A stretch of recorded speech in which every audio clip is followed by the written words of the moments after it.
several small fires began to spread inside the walls and up through the ceiling. Nobody was inside at the time, and investigators say that arson is a real possibility. Investigators searching for some answers in the value jet crash purposely set a fire in a plane's cargo hold. Today they released tapes of those tests which show how tires and oxygen generators and luggage might have burned aboard Flight 592. The eerie sound of those canisters exploding just filled the hearing room. Although investigators were cautious to draw many conclusions from the test, they say their fire generated temperatures in excess of 3,000 degrees. The victims' families were given some time to leave the room before those tapes were played. However, as Peter Dench reports, some family members say the more testimony they hear, the more upset they get. Marilyn Chamberlain follows this hearing intently, thinking of her daughter, value jet pilot Candlin Kubek, and is outraged by what she's hearing. Among the charges in a new report, that workers failed to follow safety procedures, including putting caps on oxygen generators believed to be responsible. Kalen, seen here going into court, testified that the thumps he heard outside his bedroom window on the night of the murders sounded like, quote, someone falling back. Remember, in the criminal trial, Kalen described what he said sounded like 3 thumps.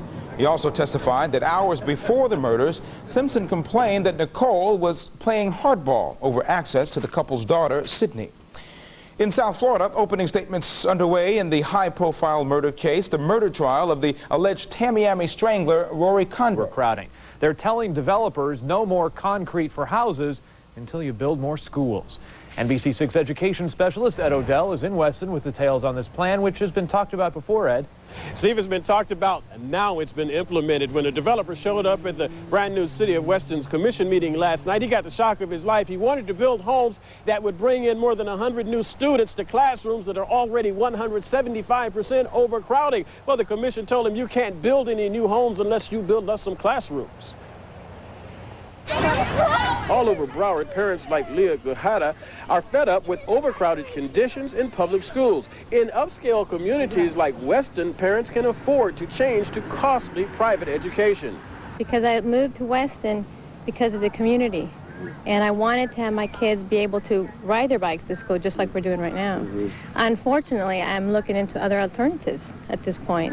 Children in Weston also have parents who can incorporate their own new city. The interim commission's mandate: no new schools, no new development. And the commission told a developer who wanted to build 228 homes on 2 vacant lots to just get lost. It's a sign that if developers come in and want a land use change or a zoning change, that they need to come in with the solution on the school issue and not just tell us that they're going to work with the school board in the future to do it. We want to see the solution at the same time they come in with their request for development. 11,000 new housing units have already been designated for the area. However, a few thousand of those may be in jeopardy. The Broward County Commission has already delayed approving them. The new Weston Commission hopes the Broward School Board and the Broward Commission get the message: no new schools, no new homes. Every little thing they do is just a temporary solution. They absolutely have got to stop building homes until they build us schools. Now the cities of Pembroke Pines and Coral Springs have also delayed building new housing units. They've joined in with the Broward County School Board, which has delayed action on tying new houses to schools. Interestingly, the people here in Weston voted, a majority of them voted against the incumbents wanting to change the school board. That didn't happen, so their commission is making a move they hoped the school board would have made. It didn't. They're doing it. Reporting live from Weston, I'm Ed Odell, NBC6. Yeah, and a lot of people think it's a good idea. Thank you. The civil trial of O.J. Simpson is beginning to sound a lot like the criminal version, and today jurors heard from a star witness in the first trial, Cato Kalin. We'll have a live report from Santa Monica coming up. And there is an appeal tonight from a man who was planning to marry a Dade County teacher, a woman who was brutally gunned down at this drive-thru in Miami Sobs in Coconut Grove as she was trying to buy her dinner. I searched my whole life for her. And it's wrong that this happened. This is Danielle Knox in Coconut Grove. Coming up at 5:30, details on this investigation. Also, weather is causing havoc in other places around the country. We're going to tell you where, and we have the list just out of the most dangerous toys your child could get for Christmas. NBC6 News comes right back. Stay tuned. Tonight after Dateline on NBC6, they're South Florida children hoping to be adopted, looking for one thing: A family. A nice family. Find out how they're getting a new chance at a new home through the internet. What's wrong with these pictures? We found signs of the times all over South Florida. Spelling errors. See who's failing our South Florida spelling test. These stories right after Dateline, tonight at 11 on Channel 6 News, where the news comes first. Channel 6. Including a single-loop roller coaster. This year, attendance is expected to be up 6% from last year. And with only about 48 hours left until that fair opens up, inspectors are testing the rides, making sure they'll be very safe when the gates open up on Thursday. Eyewitness News reporter Jeff Wines here is joining us live from the fairgrounds tonight in Hallandale. Jeff, you checked out those rides yourself? Not yet, Diane. Crews are working around the clock here. Take a look at the scene here. A crew of 8. It takes a crew of 8 6 hours to put this one ride together, and once the ride is up, that is when the serious work starts. We are told that each ride is inspected top to bottom, side to side, over and over. It's like putting together a huge puzzle. Each pin must be put in place. Each car has an exact spot. Each bolt has to be tightened securely. Do you look at every nut and bolt? Pretty much. We want to make sure that nothing comes flying apart and that everything's properly assembled and any safety gear that's on there is operating properly.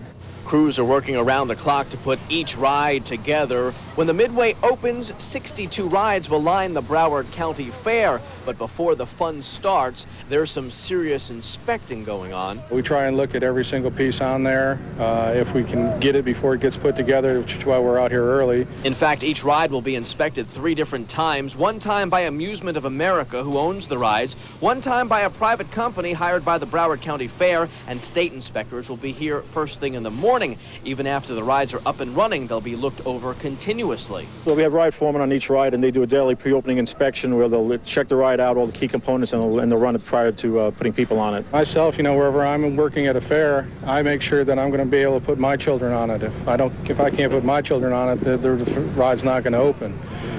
Back at Now Live, you're looking at a shot from 40 feet up in the air. This is a shot of the Midway here at the Broward County Fair. And first thing in the morning, a crew of 4 inspectors with the state will be out here on the Midway. The fun starting out here on Thursday. That's when the gates to the Broward County Fair open. The fair running from November 21st through December 1st. That is the very latest for Live in Hallandale. I'm Jeff Wines here. Back to you. All right, Jeff, thanks. Dwight? If you want to talk about a ride, 5 astronauts are now on a ride that's out of this world. 2, 1, and liftoff of Space Shuttle Columbia. After an 11-day delay, the Space Shuttle Columbia took off on its 16-day mission, which includes 2 spacewalks. The crew will also release and recapture 2 satellites. But the most precious cargo on board Columbia may be this man, astronaut Story Musgrave. With this trip, he becomes the oldest space... We're savers. We got injured, but what the heck? Got to give them to the older kids I anyway. guess so. Coming up on NBC6, the youngest kids we could find. In fact, they don't get any younger than newborn, as our series on New Life goes into the delivery room. And an NBC6 investigation gets answers as a major airline makes it safer for you if you get sick on a plane. We'll tell you about that when we come back. On the next extra, she plotted to... Later, they're in emergency rooms around the country. You've probably seen something similar to one, like on Chicago Hope. This one is automated and uses a voiced prompt system that will help guide flight attendants. Of course, they'll also undergo much extensive hours of training. Those devices will be on board by overseas flights sometime by mid-April. Ann Kimbrell? Yeah, hopefully they can save a lot of lives. Thank you, Bobby. Well, fire in the tunnel. Flames break out in the tunnel that runs under the English Channel. Ileana Varela is back in the Satellite Center now with news that works for your world. Well, fire was always a big fear for the tunnel's operators. They had emergency plans in place, and they came in very... They've even tried to look for possible links with previous robberies that have happened here, but so far, nothing. So today, the victim... KNOX is live. Danielle? Tony, this is the 3rd incident to happen at this Miami subs in Coconut Grove in 10 months. The most recent happened in October. The most violent happened in February. That is when a former employee was shot in the head and paralyzed after an attempted robbery happened here. Now, he survived. Lisa SCUDDY wasn't as lucky, so tonight her fiance, who should be planning a March wedding, is planning a funeral. I only close my eyes. It's an ongoing nightmare. I can't sleep. So Todd Russo came to the Miami Police Department to make a plea. The police have no clues. They need some information. So if anybody knows anything, please call. Leads are scarce in this case, though Todd says just hours before Lisa was murdered, she paged him to tell him about a man who'd followed her to Todd's home on a white Ninja-style motorcycle. Just to stay there and don't go out. But Lisa did go out to get a Greek salad at the Miami Subs. She'd barely placed her order when she was killed. Now, police don't believe the Ninja is connected to her murder, but do say whoever is connected. There's not a hole deep enough for this person to crawl into, and we're going to try to find him, but we need the public's help. To have somebody you love disappear immediately. We need to find this person to stop him from doing it again. Now, a couple of witnesses who were in front of Lisa at the drive-thru gave police a pretty sketchy description of a suspect, a white male, 5 feet 9 inches tall, slim build and blonde hair. But of course, they need much, much more than this to solve this case, especially since the video surveillance system here at Miami Subs was working, but there wasn't any tape in it. Reporting live from Coconut Grove, Danielle Knox, NBC6. Okay, Danielle, thank you very much.